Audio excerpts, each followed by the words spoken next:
Queridos hermanos, vamos a leer hoy al profeta Jeremías, capítulo 26, y luego vamos a leer el Evangelio de Mateo, capítulo 14.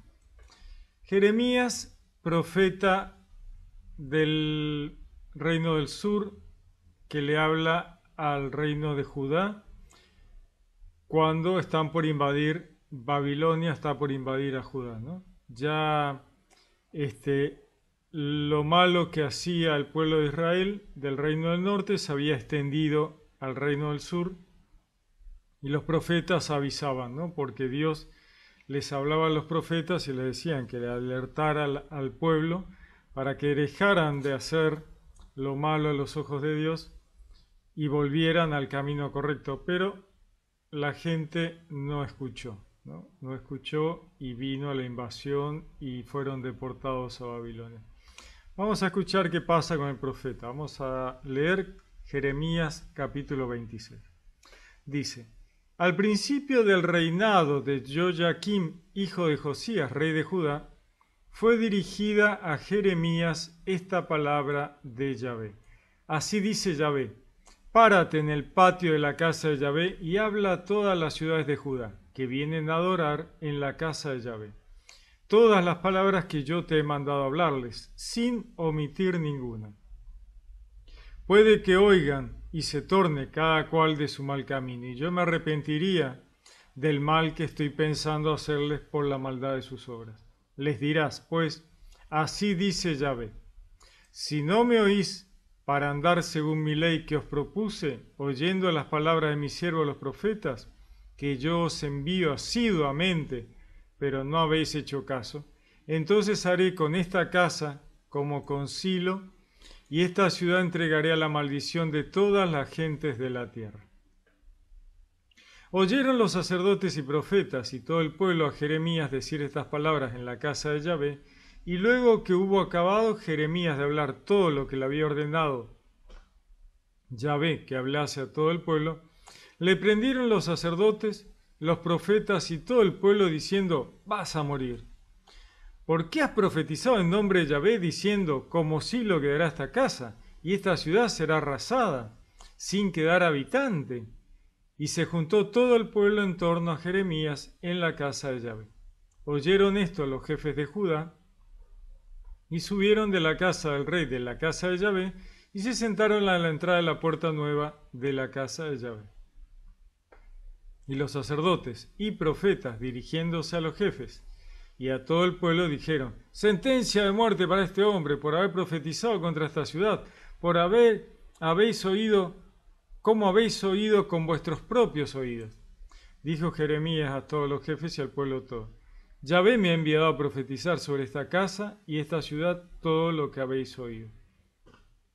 Ahora bien, mejorad vuestros caminos y vuestras obras, y oíd la voz de Yahvé vuestro Dios, y se arrepentirá Yahvé del mal que ha pronunciado contra vosotros. Justamente Dios le dice al profeta, ¿no? Le dice que si cambian, Él se va a arrepentir de lo que les está por mandar para escarmiento, ¿no? Dice: puede que oigan y se torne cada uno de su mal camino, y yo me arrepentiría del mal que estoy pensando hacerles, de la maldad de sus obras. O sea, Dios ya les está advirtiendo, ¿no? Si corrigen, detengo, ¿no? Si no corrigen, y bueno, el mal va a caerles encima, ¿no? Entonces, Dios no es que Dios ha tomado una decisión indeclinable, sino que les está dando una oportunidad como tantas veces. Por eso van los profetas a hablar, para llamar la atención, ¿no? Así había ido Jonás a Nínive a hacer recapacitar, y la gente recapacitó, ¿no? Dice: ahora bien, mejorad vuestros caminos, vuestras obras, y oíd la voz de Yahvé vuestro Dios, y se arrepentirá Yahvé del mal que ha pronunciado contra vosotros. En cuanto a mí, aquí me tenéis en vuestras manos, haced conmigo como mejor y más acertado os parezca. Empero sabed de fijo que si me matáis vosotros a mí, sangre inocente cargaré sobre vosotros y sobre esta ciudad y sus moradores, porque en verdad Yahvé me ha enviado a vosotros para pronunciar en vuestros oídos todas estas palabras.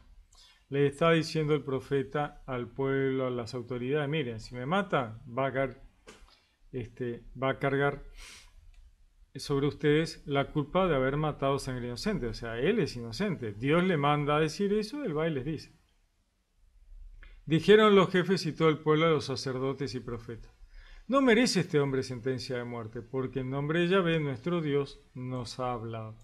Y se levantaron algunos de los más viejos del país y dijeron a toda la asamblea del pueblo: Miqueas de Moreset profetizaba en tiempos de Ezequías, rey de Judá, y dijo al todo el pueblo de Judá: así dice Yahvé Sebaot, Sión será un campo que se hará. Jerusalén será un montón de ruinas y el monte de la casa un otero salvaje.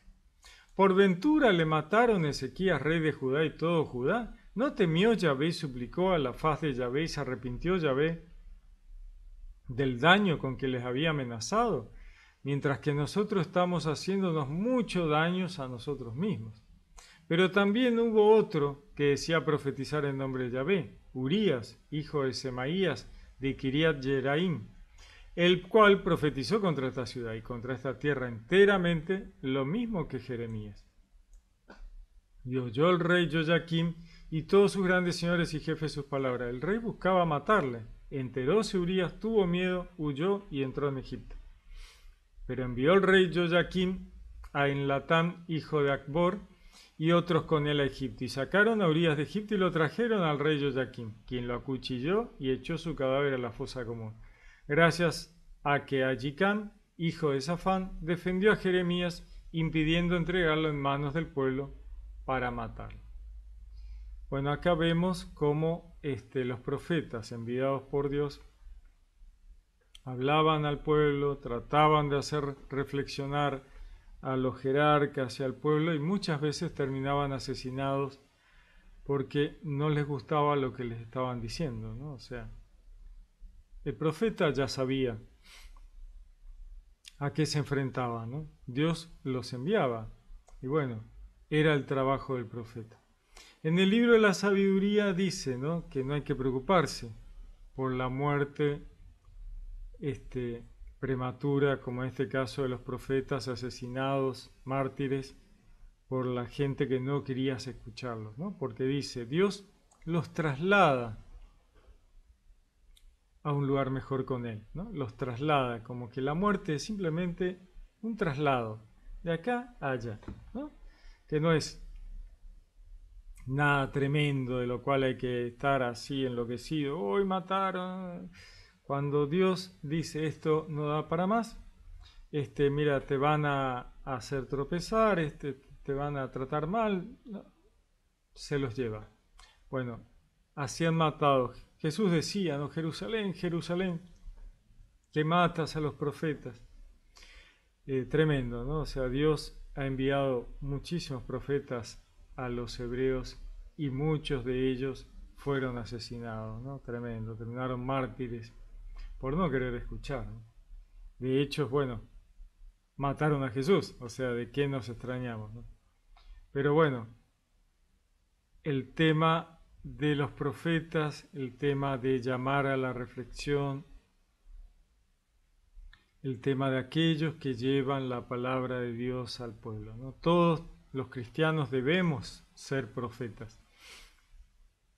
Llevar la palabra de Dios al pueblo, al mundo, llevar la reflexión, ¿no?, para que la gente mejore y el mundo sea mejor. El cristianismo tiene esta tarea, ¿no?, de llevar la palabra, llevar el evangelio, llevar la buena nueva hasta el último rincón del mundo. Justamente. Y bueno, muchos de los cristianos han terminado mártires. Hoy sigue habiendo muchos mártires, ¿no?, que llevando la palabra de Dios terminan asesinados simplemente por llevar la palabra de Dios. Pero bueno, no hay que preocuparse, ¿no? En el reino de los cielos las almas están con Dios, y qué mayor felicidad que estar con Dios. Si leemos el Apocalipsis vemos que nadie está durmiendo, ¿no? Ese tema dormir es un eufemismo, es una imagen de la muerte primera, pero nadie duerme. Las almas van directamente con Dios y allí esperan el juicio y luego la resurrección. queman algunas cosas en el purgatorio, aquello que no pudieron resolver mientras estaban vivas, pero si vemos y leemos el Apocalipsis, vemos que nadie duerme.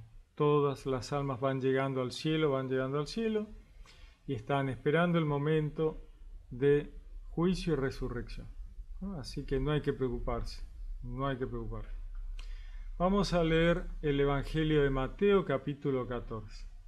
Dice: en aquel tiempo se enteró el tetrarca Herodes de la fama de Jesús y dijo a sus criados: este es Juan el Bautista, él ha resucitado entre los muertos y por eso actúan en él fuerzas milagrosas. Bueno, cuando dice esto ya había matado a Juan el Bautista. Es que Herodes había prendido a Juan, le había encadenado y puesto en la cárcel, por causa de Herodías, la mujer de su hermano Filipo, porque Juan le decía: no te es lícito tenerla. Y aunque quería matarle, temía a la gente, porque le tenían por profeta. O sea, Herodes, él lo escuchaba a Juan el Bautista iba y le decía: mira, estás obrando mal, ¿no?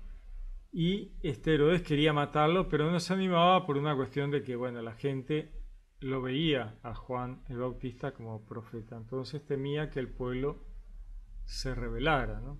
Entonces lo único que hizo fue meterlo preso. Dice: mas llegado el cumpleaños de Herodes, la hija de Herodías danzó en medio de todos, gustando tanto a Herodes que éste le prometió bajo juramento darle lo que pidiese. Ella, instigada por su madre, dijo, ¿no? dame aquí, dijo, en una bandeja la cabeza de Juan el Bautista. Entristecióse el rey, pero a causa del juramento y de los comensales ordenó que se le diese y envió a decapitar a Juan en la cárcel. Su cabeza fue traída en una bandeja entregada a la muchacha, la cual se la llevó a su madre. Llegando después, sus discípulos recogieron el cadáver y lo sepultaron, y fueron a informar a Jesús.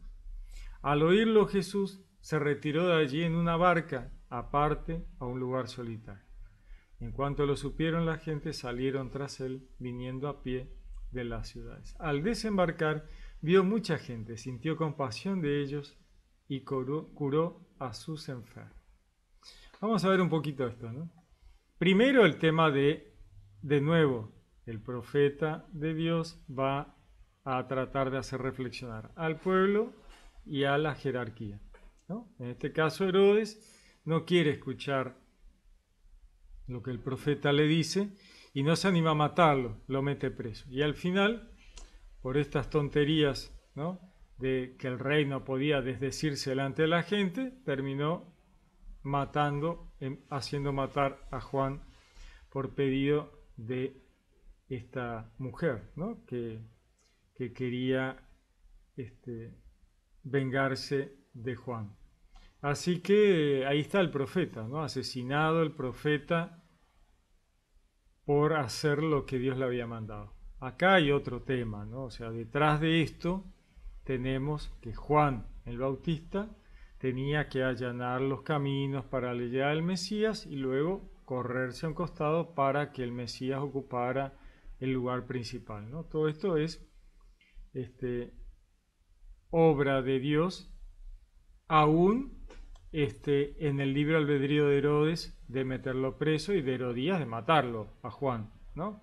O sea, más allá de que están cumpliendo con cierto papel en la historia de la salvación, van a tener su castigo por las malas acciones, ¿no? Herodes no obró bien, Herodías obró aún peor.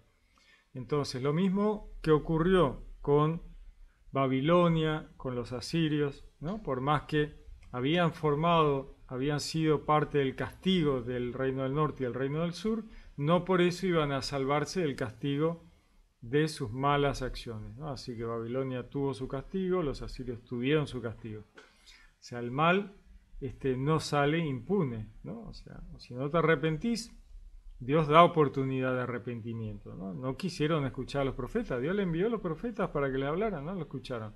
No quisieron escuchar en uso de su libre albedrío. Jesús se entera, ¿no? Dice: al oírlo Jesús se retiró de allí en una barca, parte a un lugar solitario, ¿no? Vemos estas imágenes que son permanentes en la Biblia, ¿no? El mar tiene que ver con la gentilidad. En el caso del Nuevo Testamento, de los Evangelios, vemos que Jesús navega sobre el mar, va y viene de una orilla a la otra, ¿no? Tenemos toda esta imagen de la arena como la arena en la costa del mar, la humanidad, ¿no? Decía Juan en el Apocalipsis, estaba parado sobre la arena del mar, ¿no? Como diciendo, estaba parado sobre la humanidad, viendo los devenir, las tribulaciones de la humanidad, ¿no? El mar de la gentilidad, el mar de la mundanidad, el mar de la encarnación terrenal. Jesús va de una orilla a la otra en la barca de la encarnación terrenal, de la orilla de la vida, del nacimiento, a la orilla de la muerte, ¿no? Y entre medio, en el mar, viene la tormenta y Jesús increpa la tormenta, ¿no? Al enemigo diciéndole basta, ¿no? El poder sobre el enemigo, ¿no? De ponerle límites al enemigo y detener la tribulación, ¿no? Toda una imagen de la vida encarnada, de la humanidad atravesando el mar de la mundanidad y de la encarnación humana para llegar a la otra orilla de la vida eterna, del reino de los cielos, ¿no? Aquí Jesús se retiró de allí en una barca, ¿no? Al mar. Este tema de la barca de su encarnación terrenal, ¿no? A retirarse en el mar del mundo, ¿no? A un lugar solitario, ¿no? Este lugar solitario donde uno se repliega a orar, a reflexionar, ¿no? Luego de haber escuchado una vez más la muerte de un profeta enviado por Dios. Él es Dios, o sea, Jesús ha enviado a Juan, Juan allana el camino para su llegada y ahora es retirado, ¿no? Trasladado, como dice el libro de la sabiduría, al reino de los cielos. Y ahí queda Jesús, el Mesías, en esta barca, ¿no? De su encarnación terrenal, yendo a un lugar solitario, ¿no? A orar, a retirarse, ¿no? A otra orilla, dice, en cuanto lo supieron, la gente salieron tras él y viniendo a pie de las ciudades. Al desembarcar, vio mucha gente, ¿no? Al desembarcar, vio mucha gente, este tema de Jesús desembarcando en la playa, ¿no? Este tema de nacer a su vida terrenal, a su encarnación terrenal. Recordemos que Jesús es el Logos, es el Verbo, es Dios encarnado y va a ver a la gente, ¿no? A la humanidad para hablarle, para enseñarles, para hacerlos reflexionar, para traerles la buena nueva, para rescatar a los oprimidos, dar libertad a los esclavos, ¿no? Para traer la salvación. Él es la puerta abierta, ¿no? Juan lo ve en el Apocalipsis, dice, vi una puerta abierta en el cielo. Bueno, ¿quién es la puerta abierta? Es Jesús, ¿no? Así que él desembarca y ve mucha gente. Sintió compasión de ellos y curó a sus enfermos. Un renglón, me encantan estas maravillas que tiene la Biblia. Un renglón nos habla de la historia del Mesías directamente, ¿no? Un renglón, el 14, el 14 del 14, ¿no? El Mateo capítulo 14, versículo 14. Al desembarcar vio mucha gente, sintió compasión de ellos y curó a sus enfermos. Es maravilloso. En la historia del Mesías, ¿no? Desembarca el Verbo encarnado en su encarnación terrenal, en la barca, ¿no? A la playa de la arena de la humanidad, ¿no? Ve mucha gente, la humanidad, siente compasión de ellos, ¿no? La compasión de Dios, la misericordia, y cura a sus enfermos. Justamente. Muy, muy, muy lindo, ¿no? Hermoso, un versículo que resume resume al Mesías, ¿no? Es genial. Mateo 14, versículo 14. Sigue, ¿no? El 15. Al atardecer se le acercaron los discípulos, diciendo: el lugar está deshabitado y la hora es ya pasada. Despide pues a la gente para que vayan a los pueblos y se compren comida. Mas Jesús les dijo: no tienen por qué marcharse, dadles vosotros de comer. Dícenle ellos: no tenemos aquí más que 5 panes y 2 peces. ¿No? Jesús tiene estas cosas, ¿no? Le dice: denle ustedes de comer, ¿para qué los van a mandar? Y ellos se quedan mirando, diciendo: ¿y con quién le vamos a dar de comer? ¿No? Tenemos acá más que 5 panes y 2 peces. ¿No? Panes y peces.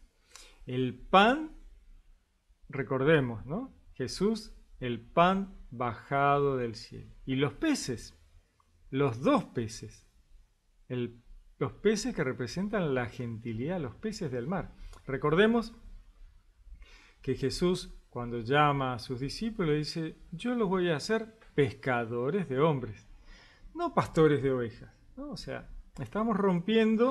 Jesús está rompiendo con el paradigma del Antiguo Testamento, donde Dios era el buen pastor y los hebreos el rebaño de Dios, ¿no? Un rebaño, un grupo acotado, chiquito, cerrado, ¿no? Sin embargo, Jesús abre el juego al mundo, entonces los llama a ser pescadores de hombres en el mar de la gentilidad, subidos a sus barcas de la encarnación terrenal para elevar a la humanidad para que puedan caminar sobre las aguas superando la mundanidad, ¿no?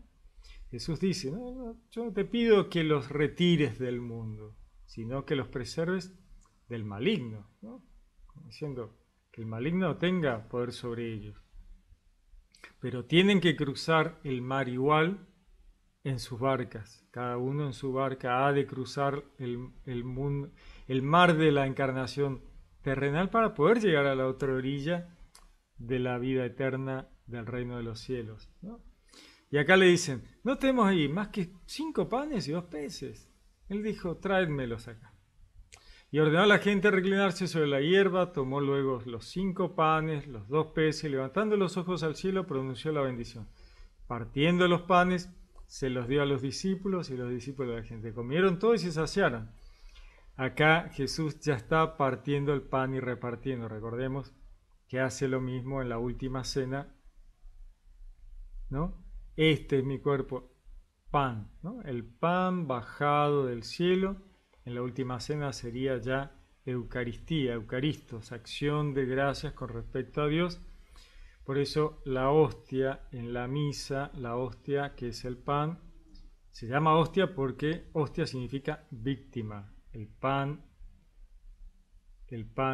que reparte Jesús deja de ser un sacrificio cruento para ser un sacrificio incruento, ¿no? Pan solo, que tiene toda este movimiento de sustitución que hace Dios, ¿no? De sustituir los sacrificios animales cruentos, sangrientos, con el pan. Arrancamos allá en el Pesaj, ¿no? En la salida de Egipto, ¿no? Con el pan del Pesaj, de la Pascua, luego el pan bajado del cielo, el maná, luego el pan de la presencia en el templo, ¿no? Y luego acá lo tenemos, repartiendo el pan a la gente, y luego en la última cena diciendo: hagan esto en memoria mía. Aunque están comiendo la última cena, el cordero de la Pascua judía, ¿no es cierto?, del Pesaj, están comiendo el cordero.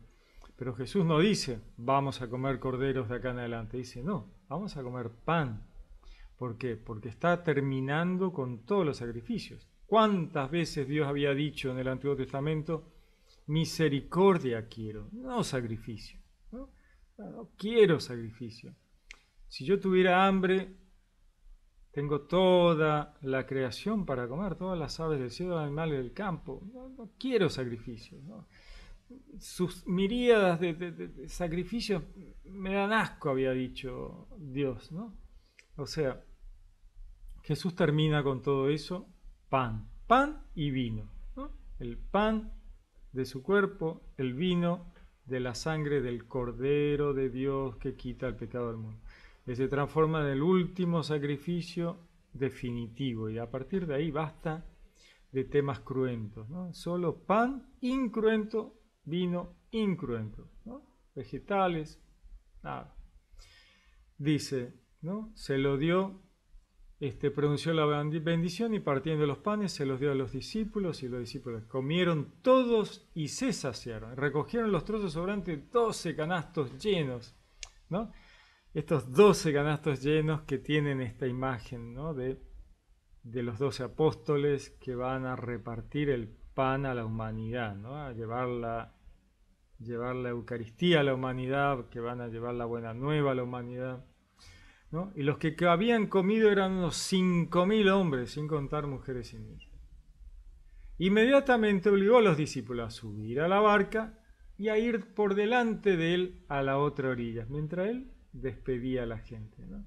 La permanente imagen de las barcas, del mar, las orillas, ¿no? Mientras él despedía a la gente. Después de despedir a la gente, subió al monte a solas para orar. Al atardecer estaba solo allí. La barca se hallaba ya distante de la tierra, muchos estadios, zarandeada por las olas, pues el viento era contrario. Y a la cuarta vigilia de la noche vino él hacia ellos caminando sobre el mar. Los discípulos, viendo caminar sobre el mar, se turbaron y decían, es un fantasma. Y de miedo se pusieron a gritar. Pero al instante les habló Jesús, diciendo, ánimo, que soy yo, no temáis. Pero Pedro le respondió, Señor, si eres tú, mándame ir donde ti sobre las aguas. Ven, le dijo Jesús, ¿no? Bajó Pedro de la barca y se puso a caminar sobre las aguas, yendo hacia Jesús. Pero viendo la violencia del viento, le entró miedo y como comenzara a hundirse gritó, Señor, sálvame. Al punto Jesús, tendiendo la mano, la agarró y le dijo, hombre de poca fe, ¿por qué dudaste? Subieron a la barca y amanó el viento. Los que estaban en la barca se postraron ante él diciendo, verdaderamente eres hijo de Dios. Veamos esto, ¿no? Esto que hablábamos recién, ¿no?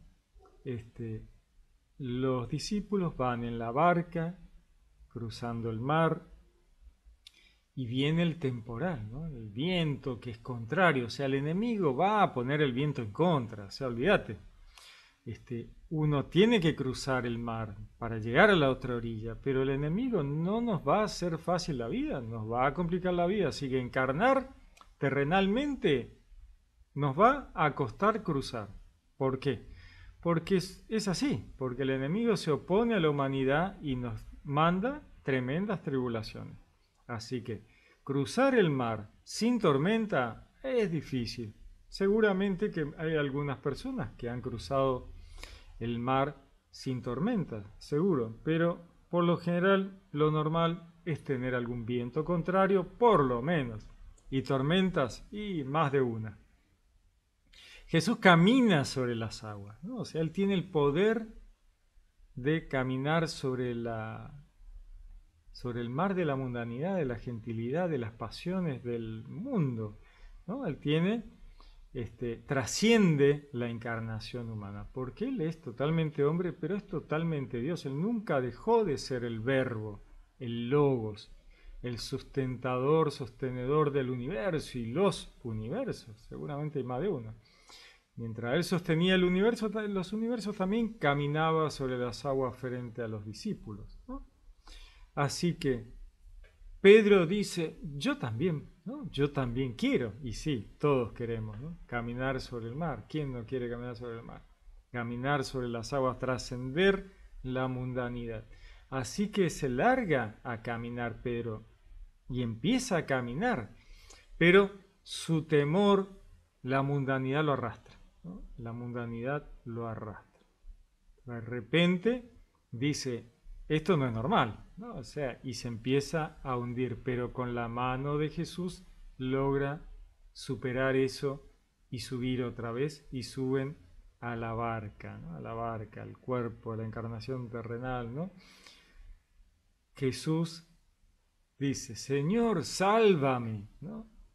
Una imagen de la salvación de Jesús. Jesús, el nombre de Jesús es Yeshua, que significa la salvación viene de Yahvé. Yahvé salva, ¿no? Pedro le grita, Señor, sálvame. Al punto, tendiendo la mano, Jesús lo agarró y le dice, hombre, poca fe, ¿por qué dudaste? Si no se hubiese dejado arrastrar por la mundanidad, hubiera seguido caminando. Muy lindo, ¿no? Son historias maravillosas con toda una profundidad enorme, como siempre, ¿no? Obviamente, ¿no? Obviamente. Terminada la travesía, llegaron a tierra de Genesaret. Los hombres de aquel lugar apenas le reconocieron. Pregonaron la noticia por toda aquella comarca y le presentaron todos los enfermos. Le pedían que tocaran siquiera la orla de su manto, y cuantos la tocaron quedaron salvados. O sea, solo con tocar la orla del manto de Jesús, y sobra, ¿no? Y la verdad que sobra. Muy bien, muy lindo para pensar como siempre un poquito. Les deseo un lindo día, que Dios los bendiga. Los saludo con gran afecto. Les habló Pablo Castro.